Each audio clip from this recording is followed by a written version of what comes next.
You're alive. Hello, and welcome to another Do As We Do live. Um, thank, thank you everyone for joining us on this a beautiful Friday. We are here every Friday with a resource or educational topic that helps caregivers, the unpaid family caregiver that there are so many out there, and Do As We Do is here to support them with this education. So I'm Kimberly, and this And I'm is, Jill. yeah. And we are excited to bring our guest to you today, Dr. Anita Kumar. Jill, did I say that correctly? I believe so. Yay, I hope That's how I so. say it. Okay.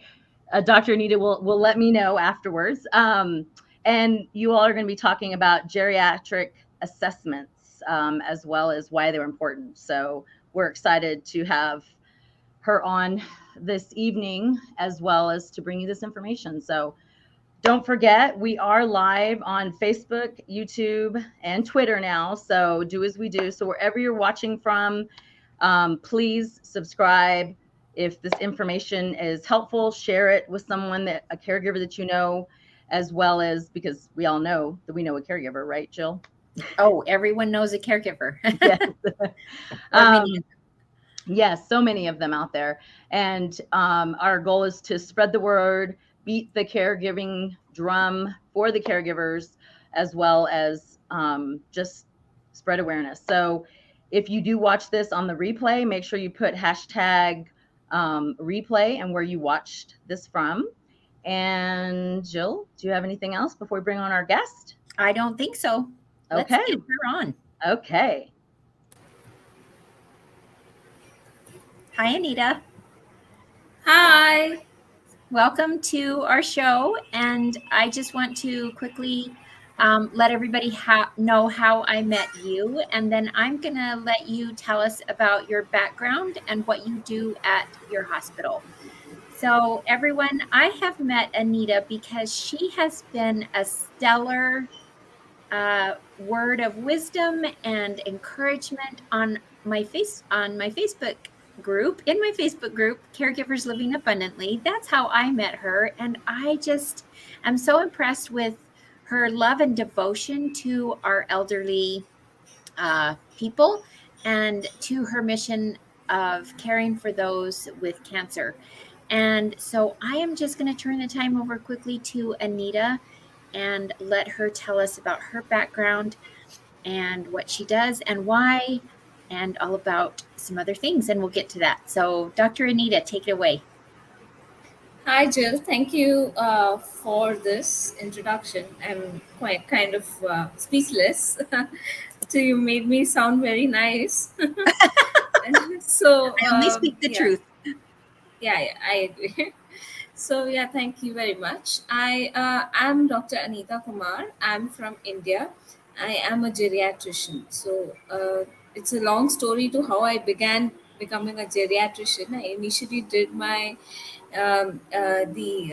MS, you can say biochemistry, post graduation in biochemistry. Then I did a post graduation in international public health from Australia. Then I decided that my work was more individualistic, and I wanted my work to be make a difference to people on a one-on-one basis. And I've always been inclined towards the elderly. So I came back to India and I did my started with my medical education. Post which, post which I did my post graduation in geriatrics, and now I am a geriatrician. So Wow. that's a long story. Well, I think you condensed it very well, and you sound super smart to me. For those of you who don't know, because I didn't say, we are connecting with Anita clear from Mumbai, right? India. That's Are you right. in Mumbai? I am And in Mumbai right now. it's only 6 a.m. on a Saturday morning, and she was up until 1 o'clock in the morning. So we are super grateful that Anita was willing to get up on her Saturday at this ungodly hour and share with us some stuff. So I'm just wanting, Dr. Anita, if you would tell everyone what a geriatrician actually does. So, a geriatrician is somebody who treats patients above the age of 60 years.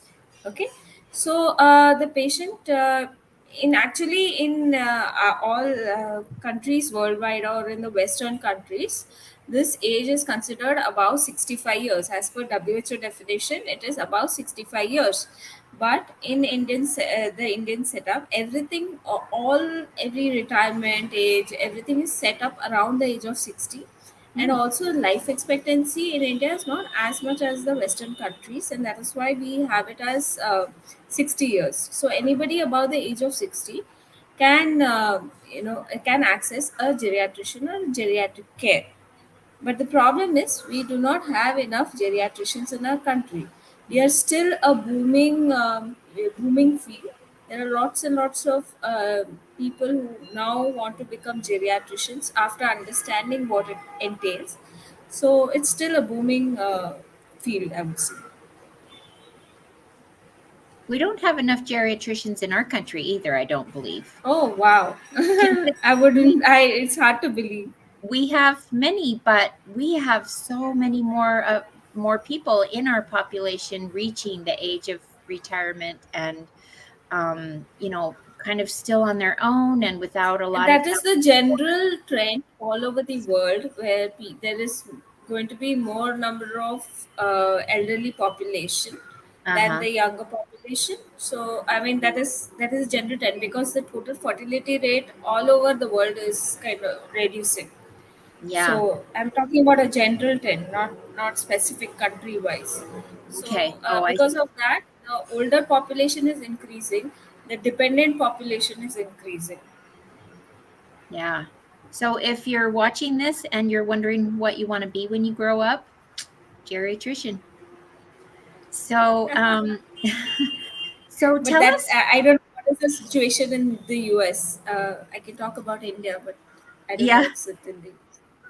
Yeah, well, I think a lot that's happening in the US is similar to, a worldwide population as far as um, demographics, as far as age numbers of people that are older versus younger compared to how it used to be. Compared to 50 years ago, I think the trend all over the world is more similar than different, even if the numbers aren't equal. So, the next question I wanted to ask was about cancer specifically, because I know you specifically in your hospital, you work with people who have or might have a tendency to have cancer, right? Doesn't the geriatric assessment help to identify those risk factors and help people to figure out what they might do to be proactive in? I couldn't get your question. Can you please repeat it? My question is about cancer in the elderly and how the geriatric assessment can help people address risk factors. Okay, so I work in an Apex Cancer Hospital, which is predominantly for cancer patients. So most of the patients that come to us are cancer patients or cancers of all kinds. But since I am a geriatric, I work on the in the geriatric oncology section, responsible for doing only assessments, geriatric assessments for these patients. Mm, I work with patients above the age of 60 years. These patients are usually this is prior to chemotherapy. They come to us for an assessment. The idea of this assessment is to find out whether the patient can take the chemotherapy. How frail is the patient? What are the associated comorbidities? What is the risk of mortality if, in case chemotherapy is given? What are the risk of adverse events or side effects if the chemotherapy is given? Do we need to reduce the chemotherapy dosage or not give chemotherapy at all? Is it going to be any worthwhile giving chemotherapy to such patients? If it is not, then don't give it at all. Avoid chemotherapy in such patients. So we know that through these assessments, we know how frail a patient is, what are the comorbidities associated, and things like that. So these are some of the factors that we look into uh, in chemotherapy.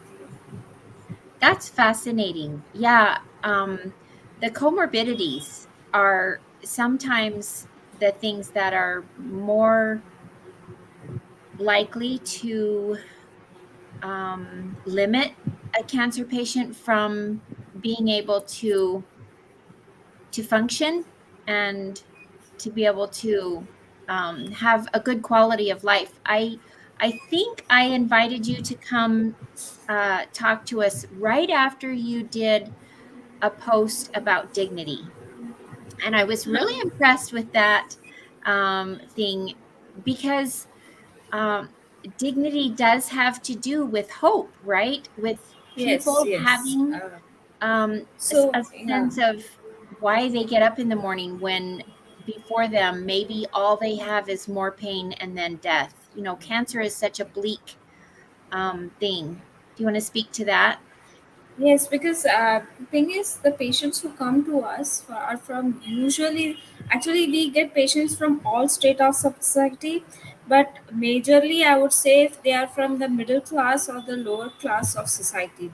So they all come with to us with hope, because being an Apex Institute, everyone assumes that you go to this Apex Institute and you are cured of cancer, and which is not the case, right?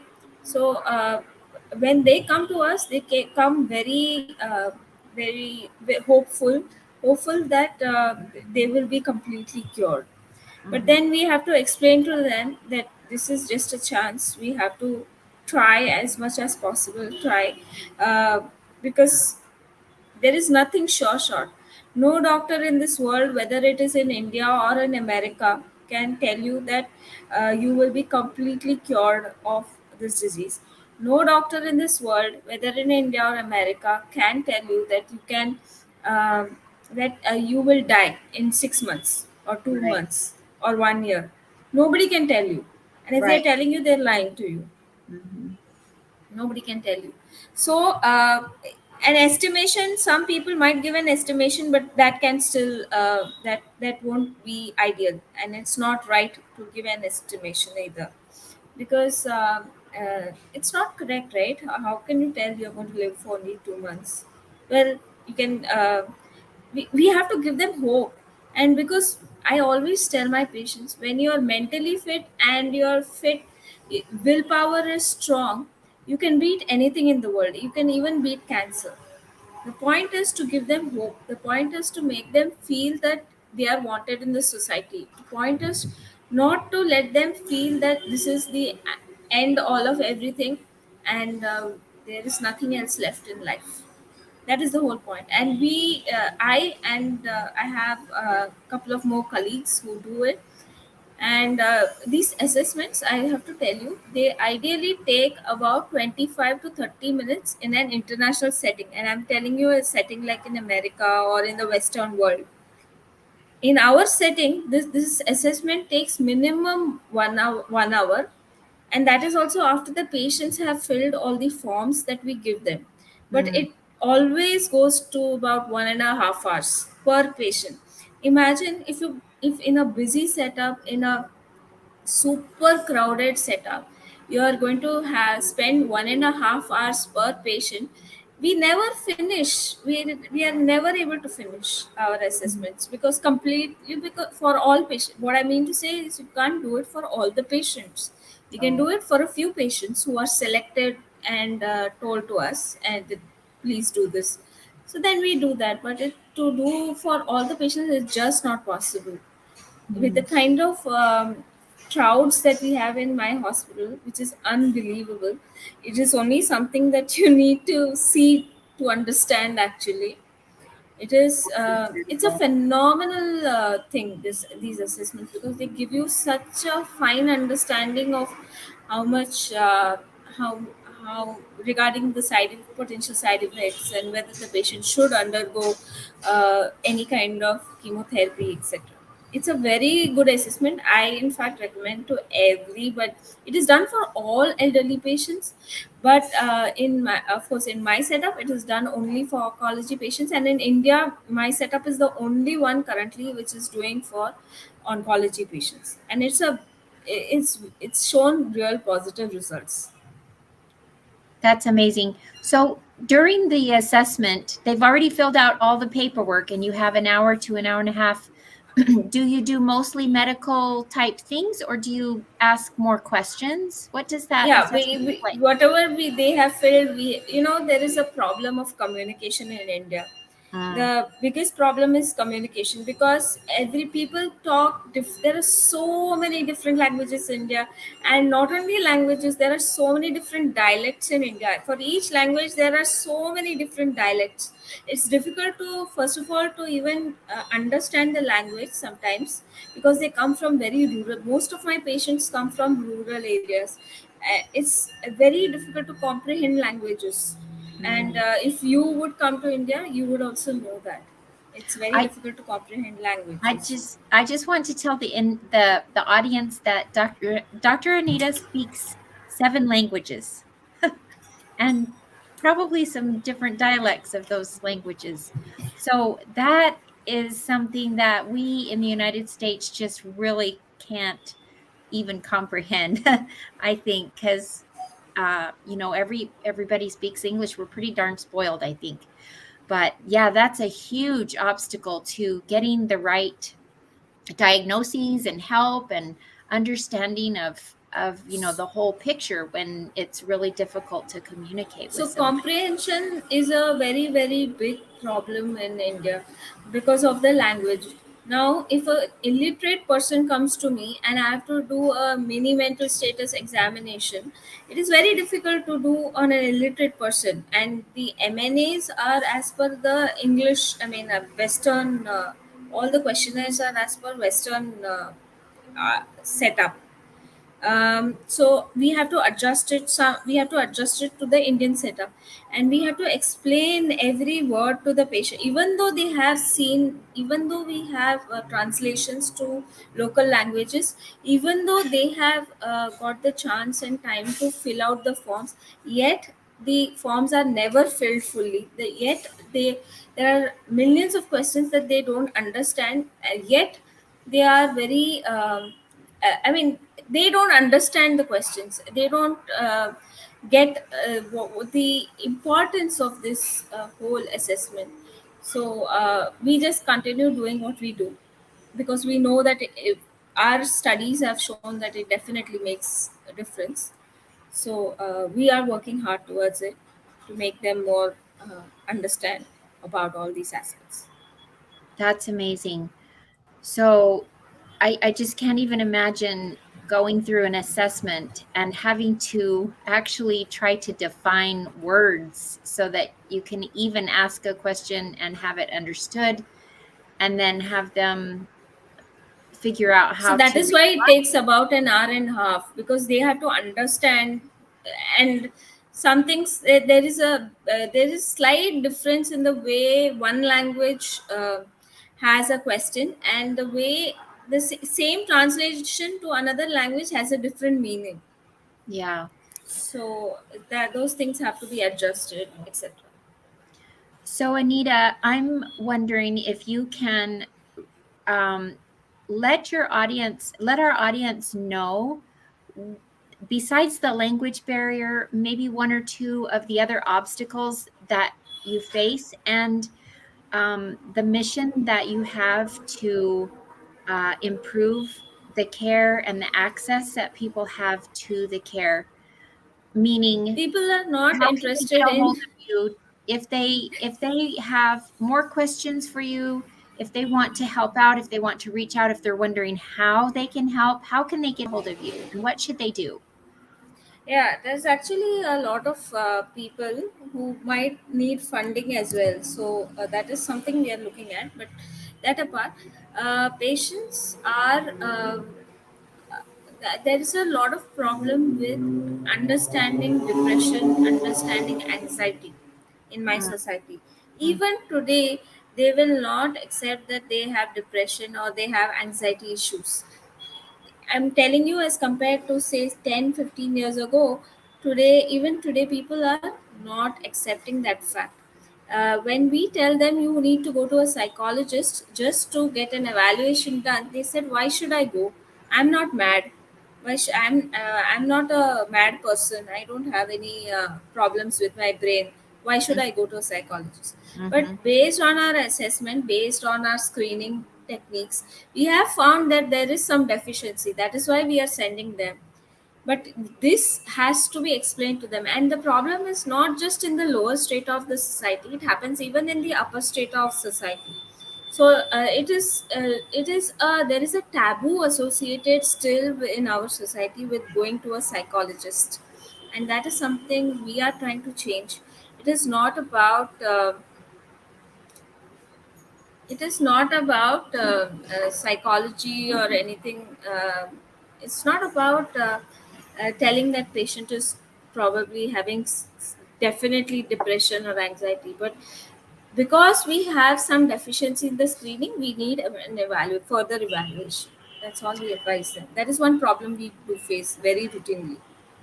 Dr. Anita, that is actually a problem we still have in the United States too, and probably everywhere. For some reason, if you break your arm, you just go to the doctor and get it fixed, and there's no shame associated with it. But when you have some cognitive deficits, or you're losing your memory, or you have a mental illness, for some reason, there's still that stigma, and people feel like there's something wrong with them, like they should have done something better, or they should be stronger, or they should be able to get over it on their own. And that's still going on in the United States too, and that's one reason why caregivers hesitate to reach out to other people for help, because they feel like it's going to infringe on their loved one's privacy or dignity to say that they have cognitive impairment, or they have, something wrong with their brain, or a mental illness. And it's not anything to be ashamed about. It's only as shameful as having a broken arm. And so I appreciate that you said that, because everyone needs to know that there is nothing wrong with reaching out and telling your friend or your neighbor or someone online the problems that your loved one is having. It's not infringing on their dignity. It's helping you as a caregiver to help them more. Does that make That's right. sense? Yeah. That's right. So tell us, Anita, how people can get in touch with you or learn more. And we're going to have, oh, there it is. Kimberly is on the ball. She is already showing some links there for you. What's the best way, Anita? What do you prefer? If you can come to my page on Facebook, which is called as Old Age Care, and there you can actually message or put down your message, or there is an email address also. I don't know if my email address has been put up here, but you can take it down. Can you take it down, or should I put it on the site chat box? Yeah, you can put it on the chat box. You can see it there, right? Just put it in there. This is my email ID. You can get to me anytime you feel you need to sort of get in touch. Great. I don't see it yet. Did you put it in the comment Yeah, box? yeah, I did. Do you see it, Probably Kimberly? it's, Okay. Oh, there it is. yeah, got it. That one. Oh, yeah, I recognize that one. Well, Anita, thank you so much for getting up at this early hour and sharing with us what you're doing. We are so grateful for what you're doing for the people in India and throughout the world, because we When learn I from speak each to other. you, I connect with the world, and my aim is to connect with the world and tell them the importance of what we are doing here, and hopefully, it's something that you can replicate in your own country as well. Because finally, it is about the patient's happiness and the patient. For a betterment of the patient, and that is the aim of my aim in my life, and for the elderly, help for the elderly patients. So if it can help any elderly patient anywhere in the world, I consider myself as successful. I really appreciate your emphasis on hope. And that is one of the best ways that we can influence and help the elderly and their caregivers and everyone we run into, right? Is to just give them some hope that they're Absolutely, loved and absolutely. that they have purpose and that their life is a beautiful thing. Yeah, yeah. So thank you so much, Anita. We really appreciate having you here. We will contact you again, and maybe come have you speak again sometime. And just keep on the Facebook group in my Facebook group, because we really appreciate your posts. And yeah, we really appreciate you. Thank you so much. Thank you. Okay, we'll see you later. Bye.